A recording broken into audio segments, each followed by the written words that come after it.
Hi! Okay, so last night I tried a purple carrot recipe. I made the Korean Eggplant Taco Bowls. I don't know if you guys can see that. So these were pretty simple to make. I think there were probably more steps and more ingredients than I typically use when I cook, just because I don't have time to really put all that together. So one of the reasons why I wanted to try purple carrot is because, obviously being vegan, it's nice to find a meal kit service that caters to my needs. Also, I wanted to get more recipe ideas. So when it comes to the creativity in the kitchen, that's all on me. And sometimes I just run out of ideas. So purple carrot seemed like a great way to get some new things going and find new ways to combine ingredients to create different flavor profiles. And the third thing was, I was really curious. I wanted to see the quality of the ingredients. I wanted to see how the recipes turn out. And so far I've been really happy with the experience. I apologize in advance for the quality of the video. I think the camera moved in and out a couple times, so the frame's like really tight in the beginning and then it's more normal towards the end. But I will get better. I'm gonna keep practicing. Would you make this recipe again? Absolutely. I'm actually super excited that I tried this and it turned out, because eggplant is just one of those ingredients that I've never been really comfortable with. I think I've cooked eggplant maybe twice in my whole life, and one of those times was a definite disaster. Yeah, like oven fire level disaster. So when I go to the grocery store, typically when I'm shopping for the week, I never pick up an eggplant. So doing this recipe really gave me an opportunity to see it used in a different way and to be less afraid of it. So it's definitely something that I would do again. Also, I'm really excited to see people's reactions when they try a dish like this, because again, the ingredients are a little unusual and it looks a little, you know, foreign, but it feels elevated and fancy. I think they'd be great for a dinner party, because tacos are one of those things you can make a lot of the different components and then, you know, feed a ton of people without you having to babysit it the whole time, or, you know, you spend your whole party like shoving hors d'oeuvres in the oven or something like that.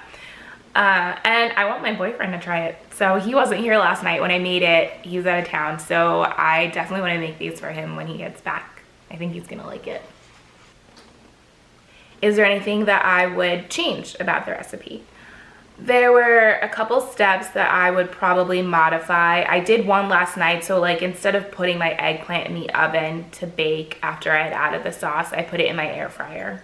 Just a matter of convenience for me. I thought the end result was still really good and it looked similar to the image, so I think it would be pretty much exactly the same. One thing that I might do is try to eliminate or cut down on the amount of oil in the recipe. We use oil to brown the eggplant, so that's something I could probably also do in the air fryer. And there are a couple other steps that use oil. Not an obscene amount, but it's just something that I don't use if I don't have to get the desired results. There was also a kimchi mayo sauce made with veganese. There you go. So I love veganese, but even before I went vegan, I wasn't a big mayo person. I didn't like it on sandwiches. It was really more of like a potato salad, pasta salad type of situation. And now as a vegan, it's kind of the same. I just don't normally reach for it. I felt like the amount of mayo was probably more than I would have used. I like the combination. I thought that the creaminess and the coolness of the mayo was really nice with kind of that garlicky, spicy kimchi. But I love the taste of kimchi, so I would probably cut down on the amount of mayo I used and really let the kimchi like come out in that recipe, make it a little bit more flavorful even. And the third thing I would probably change is to add more spice. So the recipe is a little spicy, but it's very doable. So if you don't like spicy food, I don't think this is something that would upset you or that you wouldn't be able to eat. But if you do like spicy food and you're looking at the ingredients expecting a little more heat, you might be disappointed. So I would have probably added maybe a little like Thai chili sauce or something like that, maybe some chili paste. when I was making the sauce for the eggplant to just up the spice factor a little bit. But all in all, I again can't say enough how delicious it was. I didn't know what to expect. Even as I was cooking it and putting everything together, I had no idea how it was gonna turn out or if it was gonna be good. I really like that they use spring mix instead of like iceberg lettuce for the bowls, because I think the spring mix is a little nicer, elevates it a little bit. You don't get the same crunch that you do with iceberg, but I think overall it's a better fit for the dish.